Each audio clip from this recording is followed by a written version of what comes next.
A number of trends are pushing universities to become more insular and more disconnected and to deprioritize global engagement.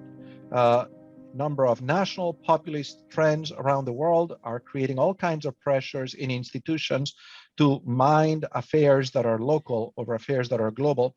And the pandemic has also created tremendous pressures in all institutions, including universities, that really are a context in which it is necessary to continuously examine why should a university like Harvard be engaged with the rest of the world.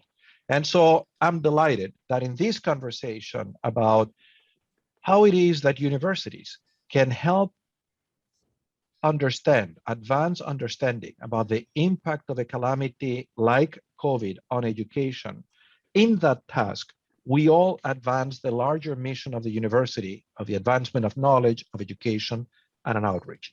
I am delighted to be joined in this panel by three dear colleagues, all with deep ties to this university. With us will be later this morning, I hope, he's having some difficulty connection, Professor Cristián Bellei, Professor of Sociology at the University of Chile. With us is Sergio Cárdenas, a Professor of Public Administration at the Centro de Investigación y Desarrollo Económico, I think, in Mexico, and currently the Antonio Madero visiting scholar at the David Rockefeller for Latin American Studies. And with us is Professor Claudia Costin, professor and director and founder of the Center for Excellence and Innovation in Education Policy at the Fundação Getulio Vargas in Brazil, and a GIDAN Global Fellow at the Harvard Graduate School of Education. Welcome, Cristián, Sergio, and Claudia. Thank you. So I'm going to frame our conversation, and in order to do that, I need to share my slides, which I'm going to attempt to do just now. Can you see my slides right now? Yes. Okay, good. So now I just need to see if I can put them in projection mode, which I don't seem to be able to do. Well, anyway, I guess this is going to be it. So this is our panel.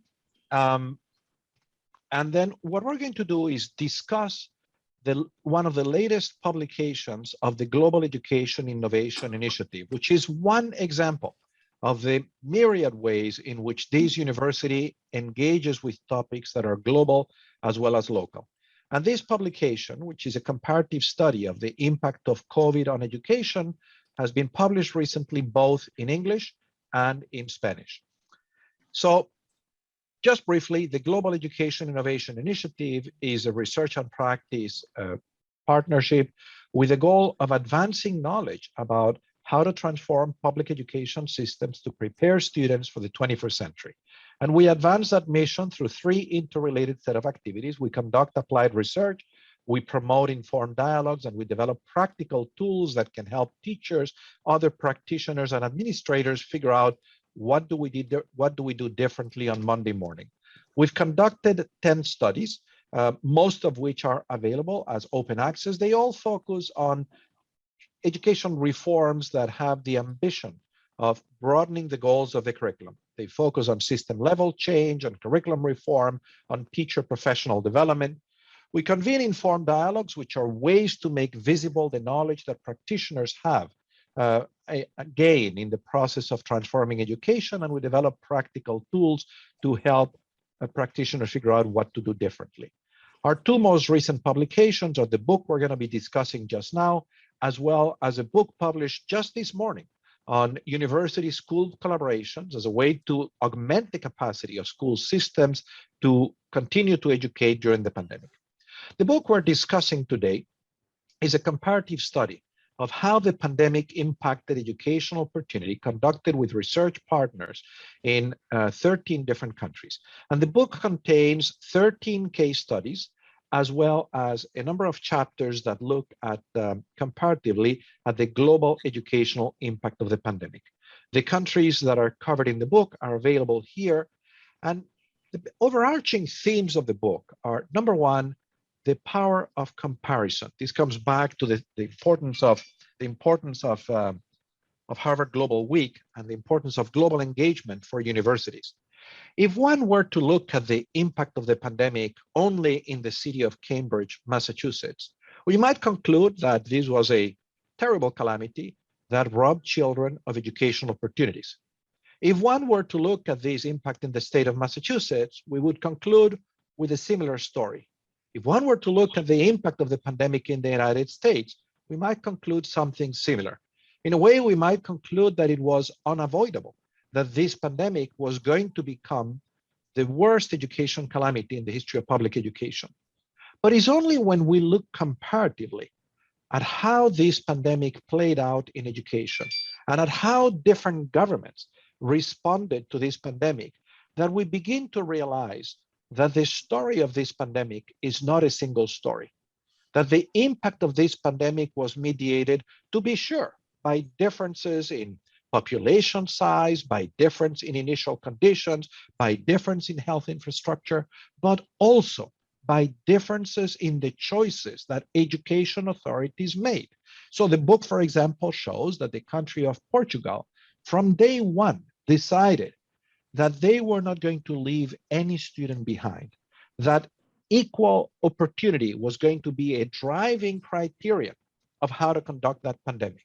The same choice, sadly, was not a choice made by the federal government in the United States, in Mexico, in Brazil, or in Chile. And the consequences are clearly described in this book. So the book shows that policy actually matters, that education policy matters, and it matters especially in a context of deep disruption of institutions.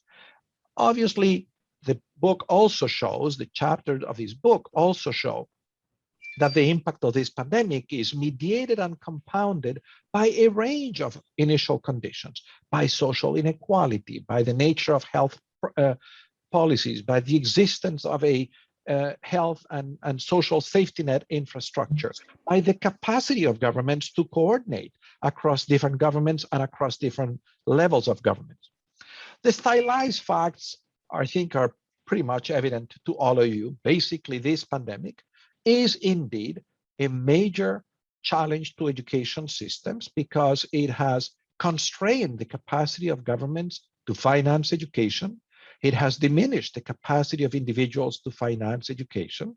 It has crowded out the possibility of the government and of families to pay attention to education as they have had to attend to other emergencies. Until now, more than 225 million people have been infected. Major calamity because each infection means the possibility of losing one's life. That means that 1 in 8 people in the world have, over the last 18 months, contemplated the possibility that either themselves or a close relative could die. I cannot imagine a comparable event, not even World War II, in terms of the scale, the global scale of the impact. Now, it's also the case, of course, that the interruption of in-person schooling diminished the opportunity of students to learn, although, as the book shows, governments vary in the extent to which they innovated, they created novel forms to educate students in this context. So with that, let me turn it over to our guests who are going to flesh out for us some of the details, because this pandemic is largely, or this book is largely about highlighting the importance of the details, the importance of nuance, the importance of replacing that single story with a more carefully developed story about how it was that this pandemic unfolded in each country, how it was that choices made by governments matter for the pandemic. So we're going to hear from Claudia Costin and from Sergio Cárdenas, and maybe from Cristián Bellei, who I think is having difficulty connecting with the platform today, and then we're going to have a bit of a conversation. So let me turn it over to you, Claudia. It's such a pleasure to have you with us. Over to you. So thank you, Fernando. It's a great pleasure being here, and I will share my screen here. Just a second. Yes. Do you see my screen? Yes, we see your screen, but it's not yet in presentation. Now it's in presentation mode. Thank you. Okay, so let me start. So while writing our chapter in the book, Alan and I were thinking about the way through which the pandemic illuminated problems that we were already facing in Brazil before the pandemic. So the COVID illuminated these problems and deepened many of those. And some of them are related to learning crisis, as the World Bank defines it, but also to huge inequalities in learning. So if I am to explain to you our learning crisis and our educational inequalities, I brought you first three data. First, that early literacy, teaching kids how to read and write. So early literacy is not ensured in Brazil at the end of third grade for 55% of our students. This is an assessment called an Avaliação Nacional de Alfabetização, or Early Literacy Assessment, a national assessment from 2016. If we look at the end of secondary, only 10.8% of students at the end of 12th grade performed at grade level in math, which is a very bad, shows a very bad performance, but at the same time, it's a positive of evolution based on the assessment that was applied in 2017, and 37.1% in reading and comprehension. To make things worse, if we look at the PISA data, half of the 15 years old did not perform at basic level in reading and comprehension in the PISA 2018.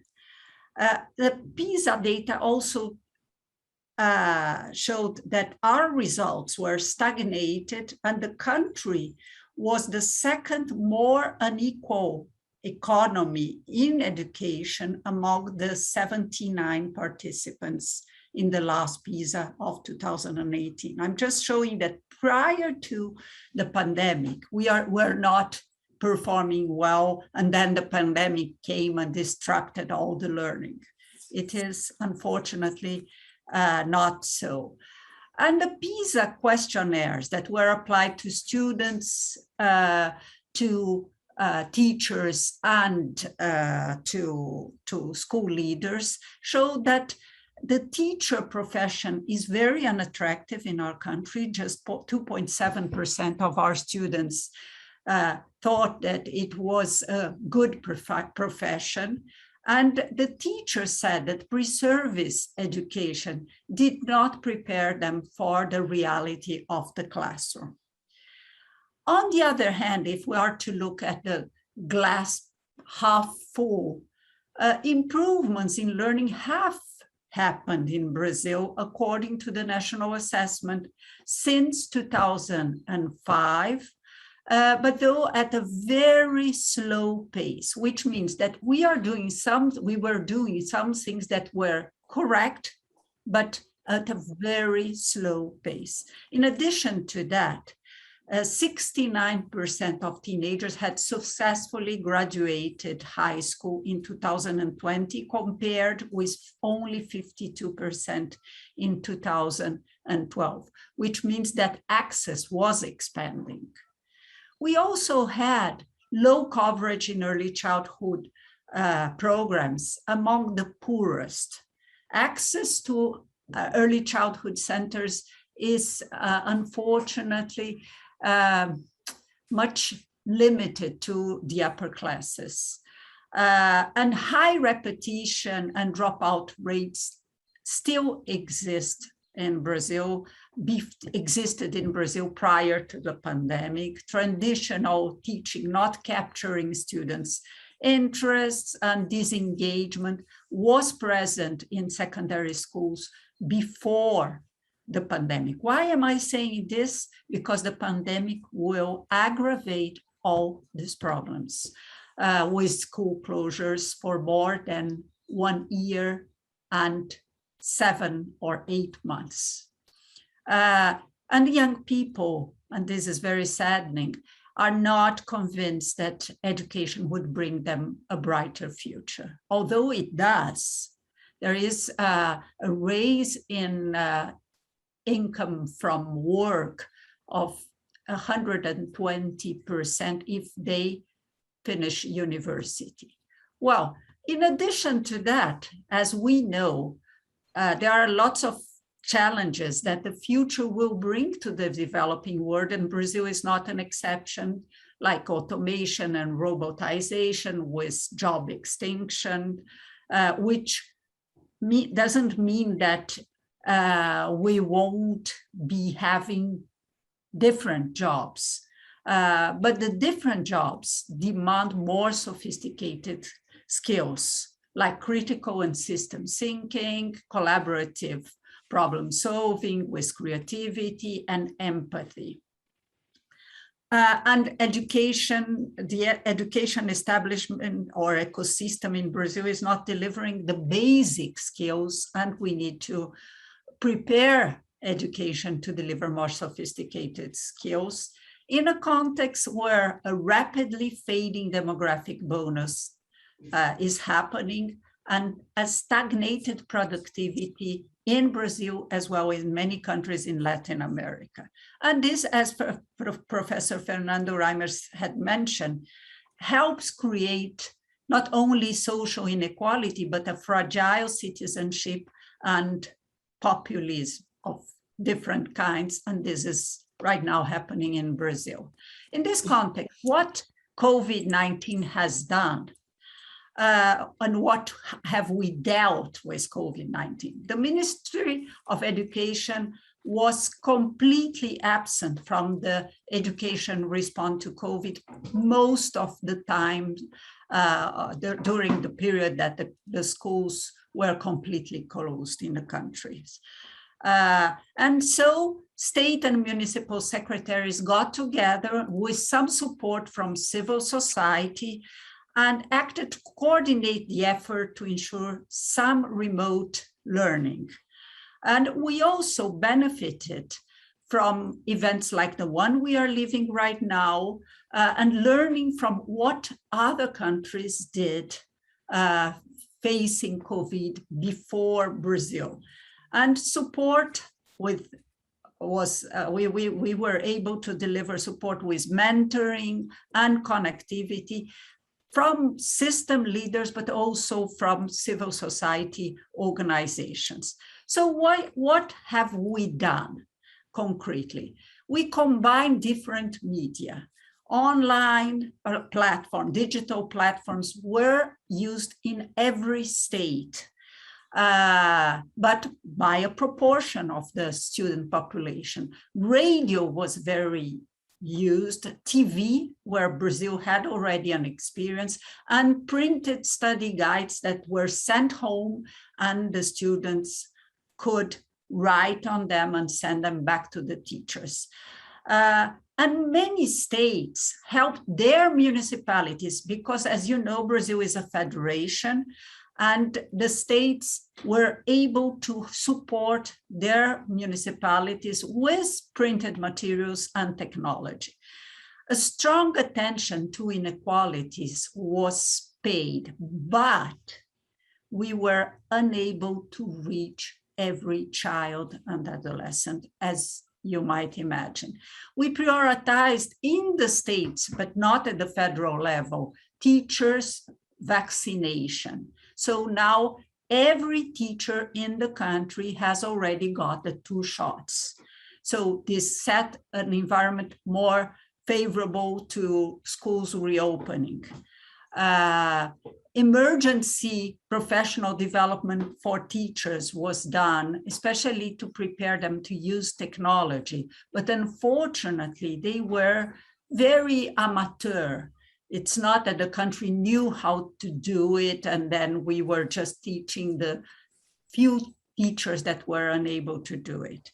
And a delayed reopening of schools happened, not because of vaccination only, but of a kind of deprioritization of education disguised as support for teachers in a very polarized political environment. What does it mean? No public investment in preparing the schools themselves, the environment in the schools.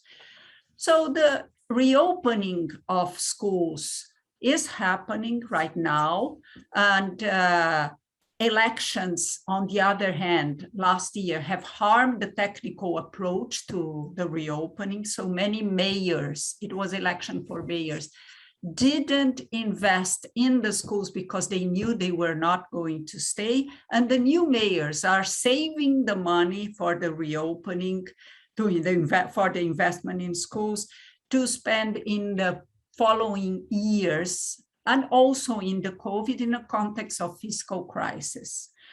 Diagnostic assessments were applied in most states and in most cities, and the initial results showed a huge learning loss. And also all the states, not many states, are in a process of active search for students that have left schools. I just want to finalize saying what I believe will happen after this crisis, or the legacy of COVID.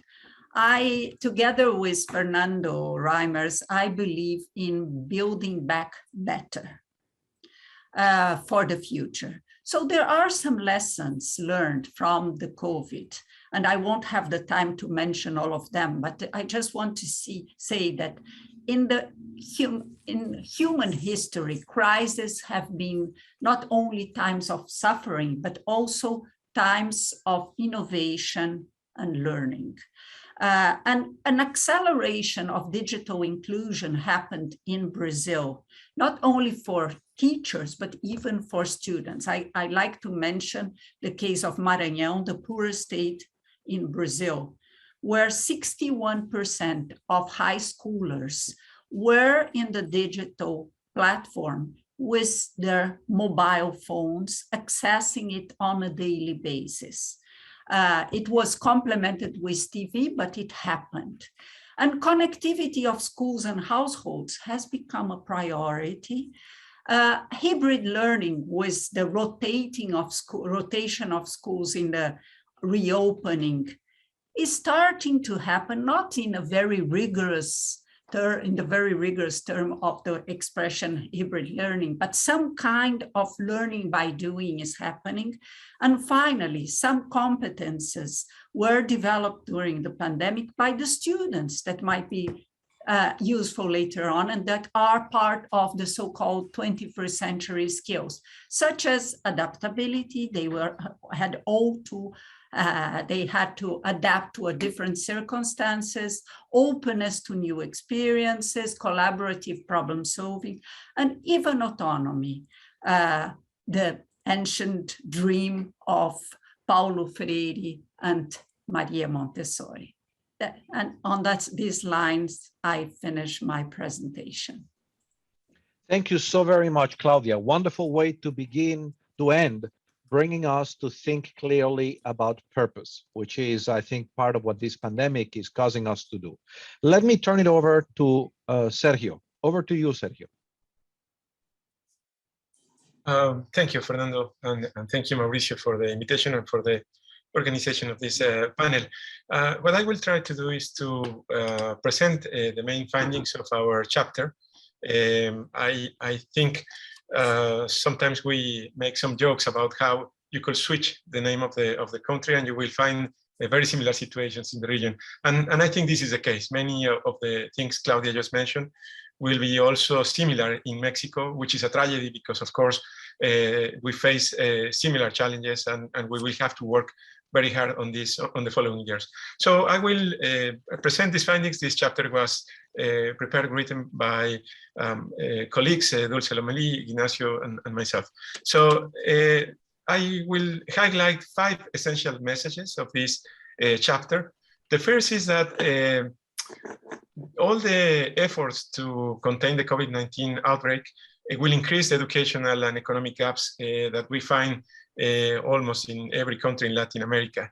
All the achievements that took decades to accomplish, especially enrollment, educational quality, and mobility, will be vanished. So this is a tragedy, and sometimes there are some criticisms when we mention this as something very, some people will mention that we are exaggerating when we mention this, but this is really a tragedy. Thinking how much time and how much resources were spent to achieve very basic improvements, and now will be lost. The second thing that I would like to highlight is that we still know very little about the differentiated effects. So we know that it's going to affect differently, especially disadvantaged students, but we do not know the magnitude of this impact. So this is important, and I am sure this is going to be part of the research agenda in the coming years. The other thing we would like to point out is that there is no comprehensive strategy to support learning recovery. I think this is something we should work on, and we should raise awareness about how important it is to adopt this Build Back Better approach that currently is missing, at least in Mexico. The other thing we would like to point out, and Fernando mentioned this also, is that the recovery process is going to be expensive, and also it will require a long-term commitment. This is something we should keep in mind, and we should remind educational authorities about how the following stages will require, again, this perspective. And also in the positive side, that there is a policy window to reform education systems. I mean, if we have to find something positive of this sanitary crisis, is that we have an opportunity to rethink and highlight many of the failures we faced in previous years in education systems. So the study is basically a secondary analysis of international and local studies.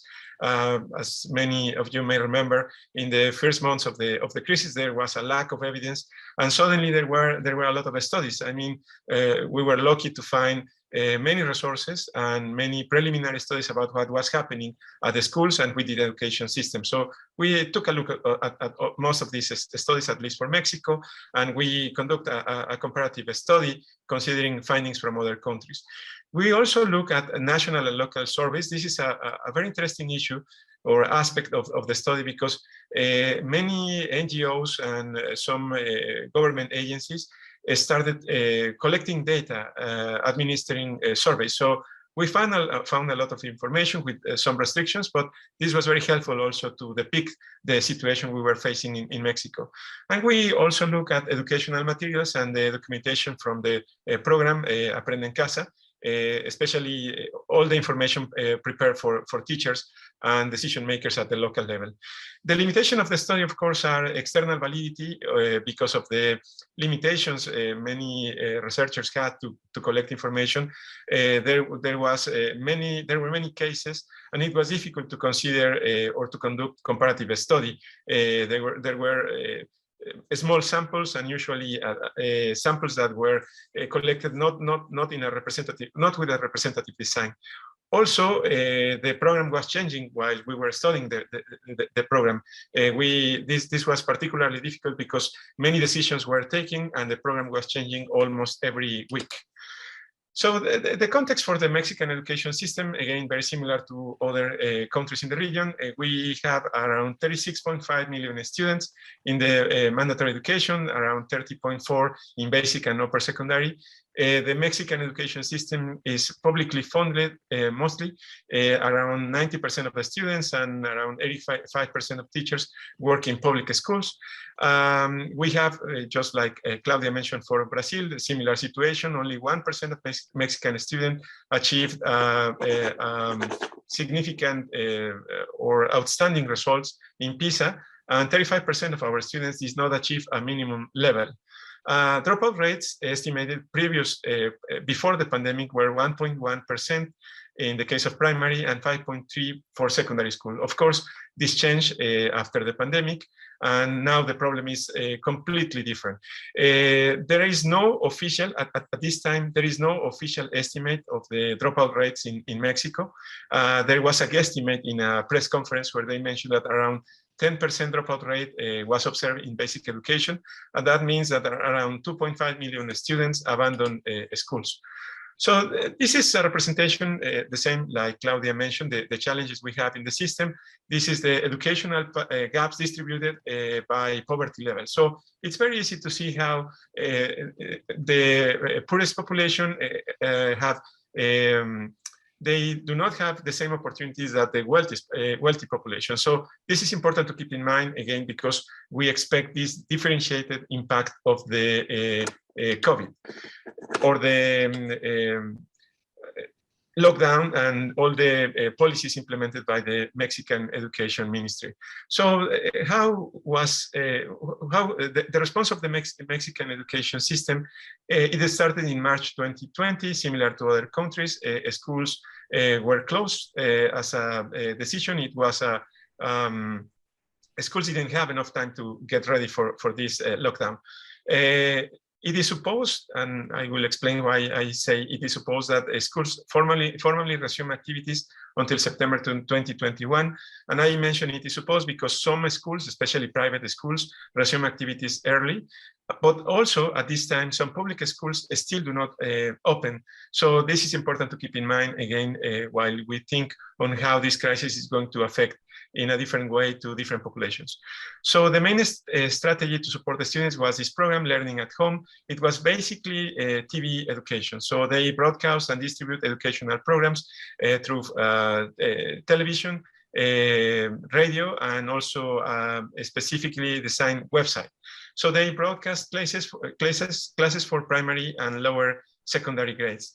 Unfortunately, there was a limited access to information about the program, as just like I mentioned, school communities didn't have enough time to get ready to the implementation of these programs. TV programs were broadcast on different channels and they were repeated during the day. They have, by doing this, the students had different opportunities to watch at different times. The course content was published on a website, and that was supposed to help teachers to get ready to prepare for the lessons they should talk in the next week.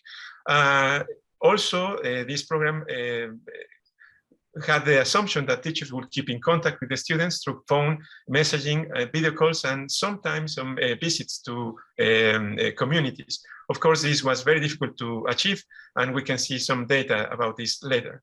And also, teachers will assign and evaluate homework and other learning activities. It is supposed that they will provide some feedback to students, and also this was one of the challenges during the implementation process. So the implementation, as expected, there were excluded populations due to the digital divide and the emergency curriculum design.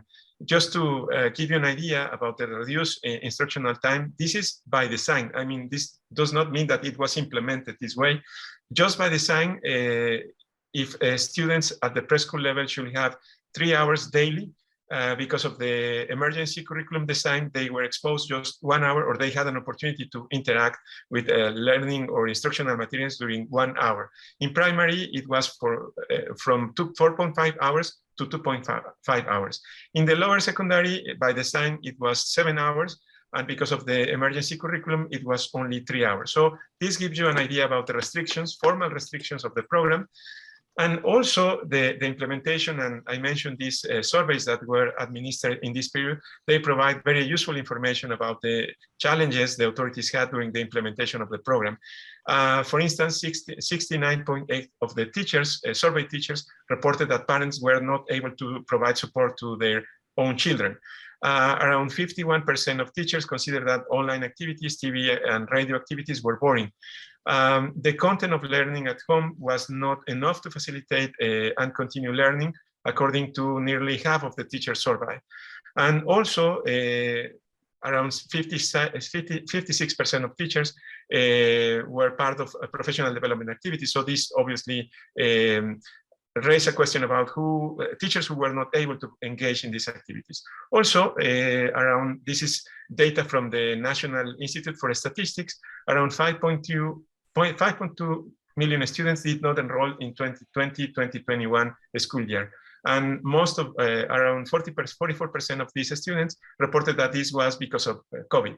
So this is the first photograph or the first data we have about the students who now we have to find different ways to support them to continue their educational or instructional activities. So the next steps we observe in the case of Mexico, the first thing we have to do now is to collect reliable data. This is a priority because we still do not know the characteristics of the population we now have to support. And this is a critical condition, a critical activity to start planning about how to support them in this post-pandemic stage. The next thing is that we need to carefully design comprehensive learning recovery programs. At this time, there are some guidelines, there are some description of potential interventions, but this is not comprehensive and it is not based on the data we need about the size of the population and the characteristics of the population that is out of the school at this time. We also think that we need to promote or adopt a lifelong learning approach. And what I mean by this is that we need to consider not only the schools as the only place where we will support these students who abandon the school. We need to consider participation and engagement of local authorities, NGOs, also diversify delivery methods and increase the participation of funding of educational programs. We think there is an opportunity to, again, diversify the different venues we have to support the students. And also, the next step is to consider the financial impact of the crisis. If the dropout rate is actually 10%, that will mean that we will require in the following years nearly 3 times the current budget for adult education. So this is really, I mean, just to consider this small part of the funding for adult education is really something critical and difficult to achieve. So this is important to discuss and keep in mind in the following years also. The final comments. The first thing we consider is that it is important to raise awareness about this financial aspect of the crisis, but also that this is going to be a long-term commitment. Unfortunately, we have the impression that there is this idea of business as usual. The only immediate goal we have is to reopen schools, but this is not enough. We have to open schools and we have to implement and design additional policies to support the population who was affected by the sanitary crisis. The other thing we consider is that in the middle of this crisis and all the negative aspects, there is a policy window to promote significant transformation. Just like Claudia mentioned, the crisis highlighted or helped to remind us about the failures we have as education system. So this is an opportunity to consider new delivery methods, mainly hybrid education, digitalization, and also the new opportunities and the innovations we observed during this period. And also to consider how to promote non-formal and informal education programs. I think this is also an opportunity to consider, again, not just formal education, but also intervention based on non-formal and informal education. Also, we need to remember that we have a risk if we implement these learning recovery programs without the careful design. We may increase unfair conditions. So it is important to keep in mind that any intervention aimed to support the students or to promote learning recovery has to keep in mind that there is a risk to increase also inequality. So this is an important aspect to consider in the design of new interventions. And also, just like I mentioned, we have to avoid the simplistic perspective that the main goal is to reopen schools. Reopen schools is just the first step. And once we reopen schools, we need to consider how to support, again, these populations that have been affected in a different way than others. I will stop here and looking forward to hear from you in the questions and answer section. Thank you, Fernando. Sergio, thank you very much. I think both you and Claudia have made a very important point, which is that in the middle of the stress caused by this pandemic, we shouldn't develop an idealized picture of what schools were like before the pandemic. And that this narrative that one hears everywhere, that we should just reopen schools and recover learning loss, is a very deficient narrative because it assumes that the best we can hope for is to bring education systems to the state they had before the pandemic. And the truth is that those systems were failing many, many children. Claudia, Sergio, thank you so much. We have come to the end of our conversation this morning. I want to conclude by thanking My two colleagues are speakers, Sergio Cárdenas, Claudia Costin. I want to thank Mauricio Benítez, Marilena Monteiro, Marcela Renteria, who work in the regional offices of the Brazil and the Mexico office of the Rockefeller Center for their leadership in organizing this panel. And I want to thank our colleagues in Harvard Global for creating this opportunity once a year for us to take stock of the global engagements of the university and to ask again, why do we do them and why do they matter? And I think the conversation this morning makes visible to me at least three things. Number one, we would not have a correct understanding of the educational impact of the pandemic if we did not look at this issue globally, number one. So from the point of view of our desire to advance veritas, there is no other way to study this topic but comparatively. Number two, we would draw the wrong lessons about the inevitability of the educational impact if we only look at that impact in a narrow range of jurisdictions. And what comparative education can do for us is to better understand the role of human agency, the role of human policy in making a difference. Number three, I think the two chapters that have been presented and the remaining chapters in the book more generally show that while this is arguably the single most significant educational crisis in the history of public education, there is nothing inevitable in how this crisis is going to play out. There is nothing inevitable that should cause us to say, okay, the pandemic robbed an entire generation of educational opportunities. Whether it does or it doesn't will depend on what each and every one of us does in this moment. And I'm certain that universities have a very important role to play in both advancing knowledge, in engaging our students, in connecting the response to this pandemic in the very education of our students, and in embracing our outreach mission, our outreach obligations, and in creating synergies between these three missions of the university in this particular crisis. Universities are in the United States receiving less and less support from the public. In public opinion surveys, when the public is asked, what good do universities do to societies? As our president, Larry Bacow, said in his inauguration, for the first time in history, a greater percentage of Americans question the social function of universities. And a calamity such as this one is a good opportunity to remind ourselves and to make visible to others that universities can leverage their resources for the public good, that we can be a force for good at a time of great need. So thank you all so much for your attention this morning. Thank you to the panelists, and let's keep doing the good work that society needs. Bye, everybody. Thank you. Bye. Thank you. Bye. Bye.